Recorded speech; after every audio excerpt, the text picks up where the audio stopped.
मैं doctor Raghav Kapoor, consultant neurologist and head of unit 2 SSB hospital Faridabad से।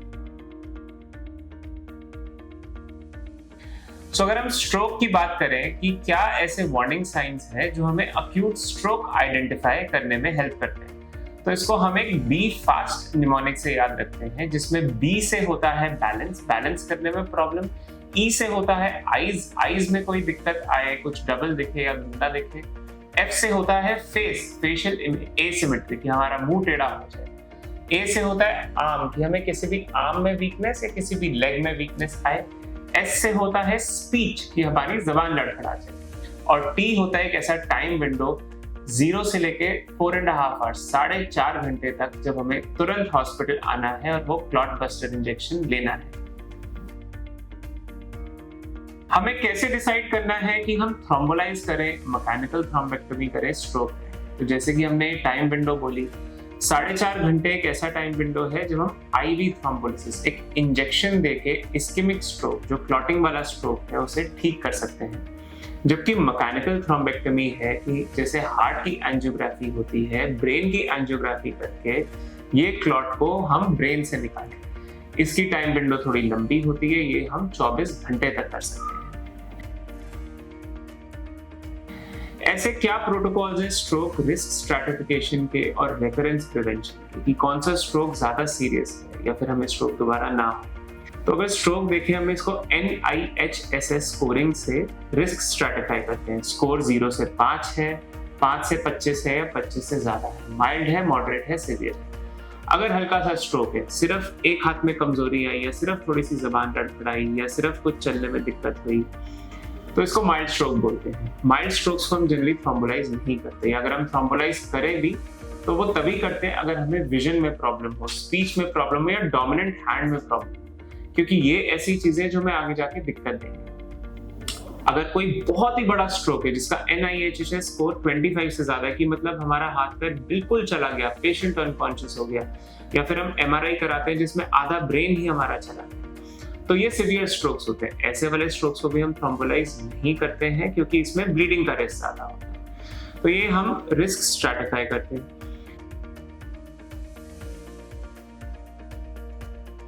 फिर रेकरेंस रिस्क देखें अगर स्ट्रोक का कि कहीं ये दोबारा होगा, तो हम कुछ टेस्ट कराते हैं। हार्ट का इको होता है, गर्दन का अल्ट्रासाउंड कैरोटिड डॉपलर होता है, ब्रेन की एंजियोग्राफी होती है, MR एंजियो ब्रेन, जिससे कि हमें पता लगता है ब्रेन में, हार्ट में कहाँ पे क्लॉट्स है। होल्टर टेस्ट होता है जिससे हार्ट का रिदम पता लगता है, इरेगुलर रिदम तो नहीं है, एंड अकॉर्डिंगली हम ब्लड थिनर्स डिसाइड करते हैं कि ये थिनर पेशेंट को चलेगा। स्मोकिंग ड्रिंकिंग का देखते हैं, उसकी डाइट एंड लाइफस्टाइल देखते हैं, जिससे कि हम बताते हैं कि हाँ इसका लाइफस्टाइल अनहेल्दी है, इसको ठीक करिए कि आगे स्ट्रोक ना हो। अगर स्ट्रोक सिर्फ इस्कीमिक होता है तो हम क्लॉट बस्टर इंजेक्शन देते हैं। कुछ स्ट्रोक्स होते हैं जो हेमरेजिक स्ट्रोक्स होते हैं कि ब्रेन के अंदर ब्लीडिंग हो जाती है, तो इस्कीमिक और हेमरेजिक स्ट्रोक को कैसे डिफरेंशिएट करें? क्लिनिकली कई बार ये थोड़ा मुश्किल हो सकता है, तो हम ब्रेन का CT स्कैन कराते हैं जिसमें हमें ब्रेन में ब्लीडिंग दिखती है। ये इसलिए इंपॉर्टेंट है कि हेमरेजिक स्ट्रोक्स का मैनेजमेंट जो है वो इस्कीमिक स्ट्रोक से एकदम अलग होता है। हेमरेजिक स्ट्रोक में हम कई बार दौरे की दवाई चलाते हैं, कई बार ऐसी दवाइयां चलाते हैं जिससे कि ब्रेन की सूजन कम हो, और कई बार जब हेमरेजिक स्ट्रोक बहुत बड़े हो और पेशेंट को ड्राउजी करें या स्लीपी करें, तो न्यूरोसर्जन की हेल्प लेके ब्रेन की सर्जरी भी करनी पड़ती है। इमेजिंग मोडालिटीज क्या क्या करते हैं? अक्यूट स्ट्रोक इवैल्यूएशन और फॉलोअप के लिए कॉमनली एक CT स्कैन ब्लीड के लिए, MRI ब्रेन की क्लॉटिंग के लिए, और MR angio, echo, Holter, carotid Doppler, ऐसी मोडालिटीज देखते हैं स्ट्रोक के फर्दर इवैल्यूएशन के लिए। रिहैब स्ट्रैटेजीज, अब हमने स्ट्रोक को थ्रोम्बोलाइज कर दिया, इस्कीमिक स्ट्रोक था क्लॉट बस्टर इंजेक्शन दे दिया, हेमरेजिक स्ट्रोक था दौरे की दवाई चला दी, सूजन कम करने की दवाई चला दी, पेशेंट को लाइफ सेविंग वाली स्टेज से हम बाहर ले आए कि अब उसकी जान बच जाएगी।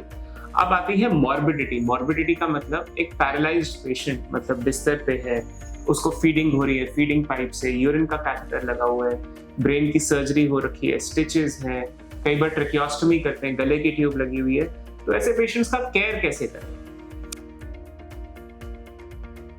सो rehabilitation forms a very important part. कोई भी स्ट्रोक के लिए हम फिजियोथेरेपी बहुत ही अच्छे से करवाना चाहते हैं, लिम्ब की active and passive range of movements होती है, हाई न्यूट्रिशन वाला खाना गुड प्रोटीन इंटेक के साथ पेशेंट को देना चाहते हैं, यूरिन के कैथेटर की केयर, बेड सोर्स के लिए केयर, पोजीशन चेंज। एक चीज होती है डीप वेन थ्रोम्बोसिस प्रोफाइलैक्सिस की, हाथ पैर हिलते रहे वरना फिर कोई इंजेक्शन दे जिससे कि उनका खून ज्यादा गाढ़ा ना हो, वरना पैर में क्लॉटिंग बन जाती है इमोबिलाइजेशन की वजह से। सो इन सब चीजों का ध्यान रखा जाता है। सो ये सब पोस्ट स्ट्रोक की रिकवरी थोड़ा बेटर करते हैं। इसके साथ साथ कुछ न्यूरो प्रोटेक्टिव एजेंट्स होते हैं, ऐसी चीजें जो हम दिमाग को वापस नॉर्मल में लाने के लिए करते हैं। न्यूरोजेनेसिस बहुत इजीली पॉसिबल नहीं होता। एक नर्व सेल जब डैमेज हो जाता है तो उसकी रिकवरी नहीं करा पाते, पर एक चीज होती है न्यूरोप्लास्टिसिटी। ये सारी स्ट्रोक की जो रिकवरी है वो न्यूरोप्लास्टिसिटी पे फोकस्ड है कि हम थेरेपी करके, ओवरऑल रिहैब करके, कुछ ऐसे न्यूरोप्रोटेक्टिव एजेंट्स चला के वो वाले ब्रेन के फंक्शंस जो हम खो चुके हैं क्योंकि पेशेंट थोड़ा 3 घंटे लेट आए, उनको वापस ला पाए। तो स्ट्रोक रिहैब न्यूरोप्लास्टिसिटी पे काफी फोकस करता है। कुछ दवाइयां न्यूरोप्लास्टिसिटी पे भी फोकस करती हैं apart from the routine blood thinners and cholesterol medicine. तो उसके लिए जब आप हम लोगों के पास आते हैं, वी सिलेक्ट कि इस पेशेंट को ये मेडिसिन दे जिससे कि न्यूरोप्लास्टिसिटी डेवलप हो एंड पेशेंट की रिकवरी बेटर हो। पोस्ट स्ट्रोक कॉम्प्लिकेशंस होते हैं काफी। स्पास्टिसिटी, इनिशियली जब पेशेंट हमारे पास आते हैं तो हाथ पैर उसके अकड़ जाते हैं क्योंकि हमारे ब्रेन की इनहिबिटरी एक्टिविटी चली जाती है। पहले मसल्स लूज होती हैं, फिर एकदम टाइट होकर स्पास्टिक हो जाती हैं। तो anti spasticity medicine along with physiotherapy इसमें काफी बेनिफिट करते हैं। और पोस्ट स्ट्रोक के बाद डिप्रेशन काफी कॉमन है। ऑफन हमें पेशेंट्स ओपीडी में मिलते हैं कि अब मन अच्छा नहीं लगता, कोई फैमिली मेंबर्स या रिलेटिव्स आते हैं, उनके सामने रोने लग जाते हैं कि ये मेरे साथ क्या हो गया। तो in a short term antidepressants इसमें काफी हेल्प करते हैं। एक multi modality therapy along with neurologist, psychiatrist and psychologist इस सब को मिला के ठीक करते हैं। अच्छा, अब सेकेंडरी स्ट्रोक प्रिवेंशन में कौन सा मेडिसिन दे? एक होता है एंटी प्लेटलेट, एक होता है एंटी कोएगुलेशन, एक होता है कोलेस्ट्रॉल मेडिसिन। लिपिड प्रोफाइल या एलडीएल लेवल्स और ट्राइग्लिसराइड लेवल्स देख के हम एंटी कोलेस्ट्रॉल वाले मेडिसिन डिसाइड करते हैं, जैसे कि स्टैटिन्स हो गए और फाइब्रेट्स हो गए, कि कितने एलडीएल एंड ट्राइग्लिसराइड लेवल्स पे हमें कौन सा कोलेस्ट्रॉल मेडिसिन देना है। मैकेनिज्म ऑफ स्ट्रोक देख के और जीआई ब्लीड रिस्क देख के हम ये डिसाइड करते हैं कौन सा थिनर देना है। सबसे कॉमनली एस्पिरिन। अगर ब्रेन के अंदर की खून की नलियों में भी कोलेस्ट्रॉल जमा हो तो कई बार डबल ब्लड थिनर, क्लोपिडोग्रिन। अगर एट्रियल फिब्रिलेशन या इरेगुलर हार्ट बीट हो तो एंटी कोएगुलेशन जैसे कि एपिक्साबैन या डाबिगैट्रन। अगर हार्ट के वाल्व में प्रॉब्लम हो तो कुछ दवाइयां जैसे कि वारफरिन। तो एंटी प्लेटलेट की चॉइस, एंटी कोएगुलेंट की चॉइस एंड कोलेस्ट्रॉल मेडिसिन की चॉइस हम mechanism of stroke, imaging findings और लिपिड प्रोफाइल लेवल्स देख के डिसाइड करते हैं। सो ये सब हमें सेकेंडरी स्ट्रोक प्रिवेंशन में हेल्प करता है कि नया स्ट्रोक फिर से ना हो। और इसमें क्या सिर्फ न्यूरोलॉजिस्ट का रोल है? नहीं, इसमें हम कार्डियोलॉजिस्ट को भी इन्वॉल्व करते हैं। कभी हमें होल्टर में अगर इरेगुलर हार्ट बीट मिले या फिर कैरोटिड्स में, खून की नलियों में सिग्निफिकेंट स्टेनोसिस मिले कि 50% से ज्यादा या कई केसेस में 70% से ज्यादा ब्लॉकेज हो, तो कार्डियोलॉजिस्ट इंटरवीन करके हार्ट रेट कंट्रोल वाली मेडिसिन देते हैं। कोई वाल्व की अगर प्रॉब्लम हो जैसे माइट्रल स्टेनोसिस, कार्डियोलॉजिस्ट हमें वाल्व की सर्जरीज के लिए गाइड करते हैं। हम दोनों डिस्कस करते हैं कि हाँ, सर्जरी के लिए अप्रोप्रिएट टाइमिंग क्या होगा, या फिर अगर ब्लॉकेज 70% से ज्यादा है तो फिर हार्ट, ये गर्दन में स्टेंट कब लगेगा, कैरोटिड स्टेंटिंग कब होगी। ये ब्रेन स्टेंटिंग के जैसे एक गर्दन की स्टेंटिंग का कॉमन प्रोसीजर होता है और इसका आइडियल टाइमिंग न्यूरोलॉजिस्ट और कार्डियोलॉजिस्ट मिलकर डिसाइड करते हैं, अगेन सेकेंडरी स्ट्रोक प्रिवेंशन के लिए, कि आगे स्ट्रोक ना हो फिर से। अब ये सब हमने किया, कार्डियोलॉजिस्ट ने किया, साइकियाट्रिस्ट ने किया, पेशेंट खुद से क्या कर सकता है? सबसे इंपॉर्टेंट है प्राइमरी प्रिवेंशन, सेकेंडरी दोनों के लिए lifestyle changes. Smoking zero, alcohol zero, dietary changes, low salt diet, low fat diet and balanced diet with high amount of protein as per body weight patient को हम advice करते हैं, जिससे कि आगे स्ट्रोक का रिस्क कम हो, ब्लड के पैरामीटर्स बेटर हो, बीपी शुगर कंट्रोल में रहे, कोलेस्ट्रॉल कंट्रोल में रहे। अपार्ट फ्रॉम दिस इनिशियली तो फिजियोथेरेपी कराते हैं, but exercise plays a very important role. जितना अच्छा पेशेंट एक्सरसाइज करेगा उतने अच्छे उसके लॉन्ग टर्म स्ट्रोक आउटकम्स होंगे in terms of recovery. And जितनी अच्छी एक्सरसाइज हम कॉमन पॉपुलेशन को बोलेंगे तो प्राइमरी प्रिवेंशन स्ट्रोक बचाने में ये काफी हेल्प करेगा। इसके अलावा लो स्ट्रेस जितना भी पॉसिबल हो, good sleep has a very important role. तो जिस पेशेंट को रात में सोने की प्रॉब्लम हो आफ्टर स्ट्रोक, हम कुछ टाइम के लिए स्लीप मेडिसिन देते हैं अलॉन्ग विद लाइफस्टाइल चेंजेस की टी, कॉफी एंड कैफीन का इंटेक कम करें, बट स्लीप का भी बहुत इंपॉर्टेंट रोल है primary and secondary stroke prevention. So ये long term stroke risk patient का कम करते हैं।